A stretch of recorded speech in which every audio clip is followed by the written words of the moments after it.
Shalom Bapak Ibu, selamat pagi. Apa kabar Bapak Ibu di pagi hari ini?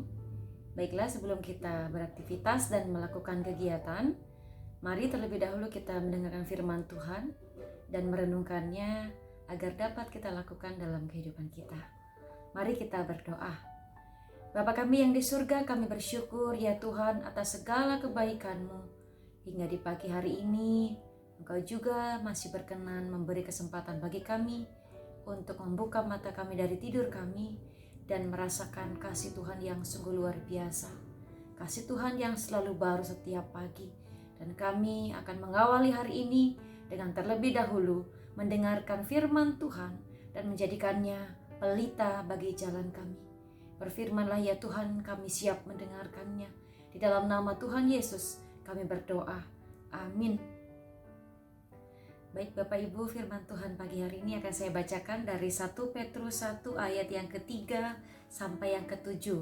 Demikian firman Tuhan.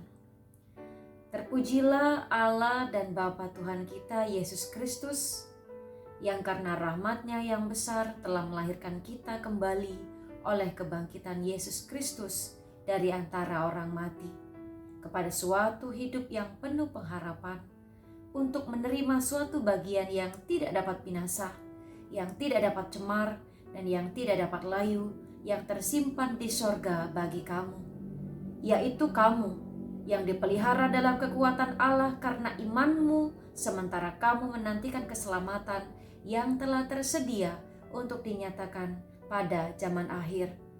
Bergembiralah akan hal itu, sekalipun sekarang ini kamu seketika harus berduka cita oleh berbagai-bagai pencobaan. Maksud semuanya itu ialah untuk membuktikan kemurnian imanmu yang jauh lebih tinggi nilainya daripada emas yang fana, yang diuji kemurniannya dengan api, sehingga kamu memperoleh puji-pujian dan kemuliaan dan kehormatan pada hari Yesus Kristus menyatakan dirinya. Sedemikian jauh bacaan firman Tuhan. Bagi kita berbahagialah yang mendengar dan memeliharanya. Amin. Tema renungan kita pagi hari ini, siklus kehidupan. Bapak Ibu, sebagaimana yang kita sudah alami, sejak kasus pertama COVID-19 diumumkan pada bulan Maret tahun 2020, sampai saat ini sudah 1 tahun, gelombang PHK terjadi di berbagai daerah. Namun ada kisah orang-orang yang berhasil membalikkan keadaan. Mereka mengubah keterpurukan ekonomi menjadi kesuksesan.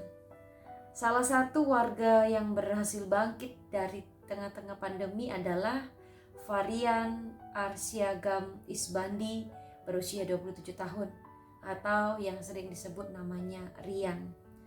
Rian mengalami masa-masa terpuruk selama kurang lebih 7 bulan karena pandemi, dan berhenti menjadi sopir rental.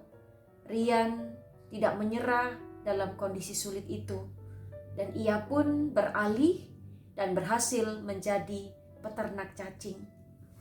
Dari kisah Rian, kita belajar bagaimana kehidupan ini seperti siklus ataupun roda yang berputar.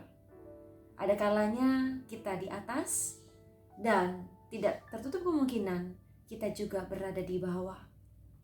Itulah siklus kehidupan. Ada kalanya kejayaan kita alami, tetapi tak jarang Tuhan mengizinkan krisis menghampiri kehidupan kita. Sebaik apapun latar belakang keluarga, kesulitan pasti akan datang sejenak. Dan bagaimana kita bisa menghadapi siklus kehidupan yang demikian? Mari kita sama-sama belajar dan dikuatkan oleh firman Tuhan.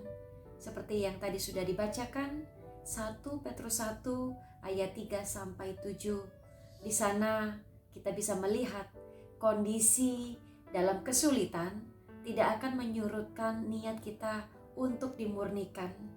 Terutama sebagai seorang percaya, tidak selamanya orang percaya itu berada dalam keadaan yang nyaman. Atau justru karena seorang yang sungguh-sungguh percaya, imannya semakin diuji. Bisa saja masalah itu timbul dari perkataan orang lain, dari perbuatan orang lain, ataupun kondisi di luar kendali kita.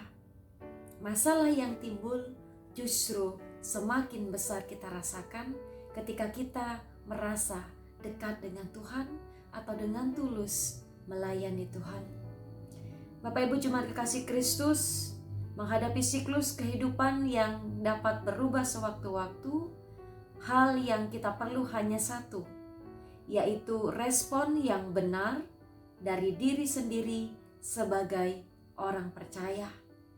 Sebab respon kita akan menentukan tindakan diri sendiri, dan selanjutnya tindakan akan menentukan hasil. Respon yang benar adalah memandang Tuhan Yesus Kristus yang telah mati dan bangkit dari antara orang mati untuk memberikan kita hidup yang baru, hidup yang penuh pengharapan. Memandang Yesus di tengah krisis bukan hanya melihat Dia lebih besar dari krisis yang kita alami, tetapi juga mendatangkan kekuatan yang memampukan kita agar dapat melewati krisis dan menang atas krisis tersebut. Tuhan Yesus sendiri pun pernah mengalami krisis, yaitu ketika Dia ditangkap untuk disalibkan. Namun kalau pada akhirnya Yesus berhasil melewatinya, bahkan menang atas kematian, itu semua karena Tuhan Yesus senantiasa memandang kepada Bapanya yang di sorga. Jadi hendaknya kita pun senantiasa memandang Yesus dalam keadaan dan situasi apapun. Kemudian kita percaya, berpengharapan di dalamnya, karena orang yang berharap kepadanya tidak akan dikecewakan. Selanjutnya justru kita dikatakan bergembira atas segala situasi dan kondisi yang terjadi, baik itu keterpurukan, penderitaan, persoalan, pergumulan, atau bahkan keadaan yang sungguh-sungguh menyakitkan bagi kita. Dalam ayat yang ke-6 dan 7 di sana diungkapkan supaya kita bergembira akan hal itu karena kita sedang diuji untuk kenaikan kelas iman kita. Bapak Ibu, sungguh luar biasa firman Tuhan hari ini. Tidak hanya Bapak Ibu tetapi juga saya secara pribadi, kita semua memiliki pergumulan, tetapi kita tetap harus fight, kita harus berjuang, dan jangan tinggalkan Tuhan. Jangan lupakan Dia.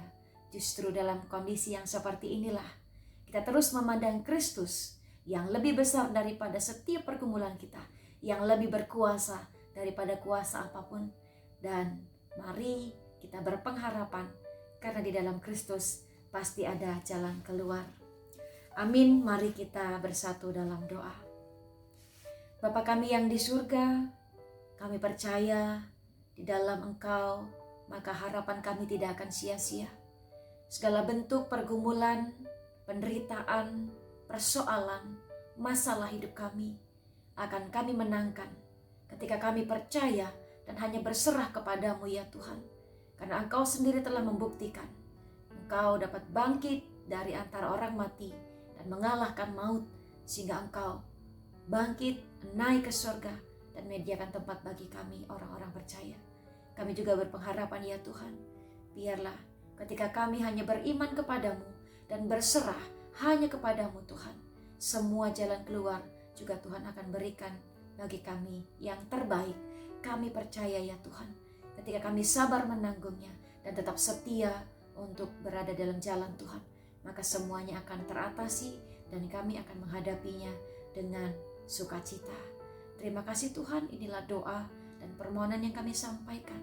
Demi nama Tuhan Yesus Kristus, kami berdoa di dalam doa Bapa kami. Bapa kami yang di sorga, dikuduskanlah namamu.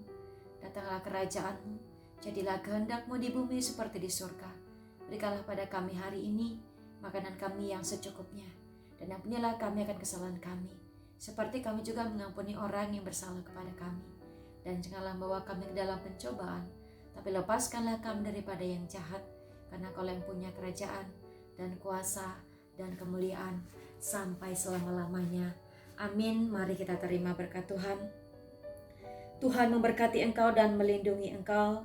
Tuhan menyinari engkau dengan wajah-Nya dan memberi engkau kasih karunia. Tuhan menghadapkan wajah-Nya kepadamu dan memberi engkau damai sejahtera. Amin. Baik Bapak Ibu, selamat beraktivitas. Tuhan Yesus memberkati. Salam sehat Kelasis Medan 1.